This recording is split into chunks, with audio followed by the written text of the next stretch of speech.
তুমি না তওবা করেছিলে? তুমি না শুধুমাত্র আল্লাহর জন্য সবকিছু ছেড়ে দিয়েছিলে? বুঝতে পেরেছিলে কোথায় তোমার আসল ঠিকানা? ভুলে গেছ? আবার কোন পাপ তোমায় গ্রাস করে নিল? তুমি তো সেই যে নিজের পাপের প্রতি অনুতপ্ত হয়ে সিজদায় পড়ে অঝরে কেঁদেছিলে। তাহলে আবার কেন দুনিয়ার ধোঁকায় পড়ে গেলে?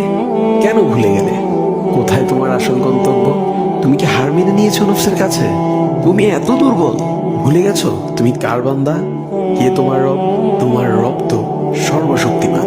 সর্বশক্তিমানের বান্দা আবার কখনো দুর্বল হয় নাকি? মৃত্যু পর্যন্ত লড়ে যাও তুমি। শয়তানকে দেখিয়ে দাও তোমার ইমানের পাওয়ার। শয়তানের ধোকায় পড়ে অনেক পাপ করে ফেলেছ, তাই নিরাশ হয়ে গেছো তুমি, তাই না? তুমি কি জানো না তোমার রব কতটা মহান? তিনি তো তোমাকে ক্ষমা করার জন্য অপেক্ষা করছেন। তাই ফিরে আসো সেই রবের দুয়ারে, যার দুয়ার কখনো বন্ধ হয় না। ভিডিওটি ভালো লাগলে একটি শেয়ার করে দিবেন, হয়তোবা আপনার একটি শেয়ারও কারো হেদায়েতের উসিলা বনে যাবে।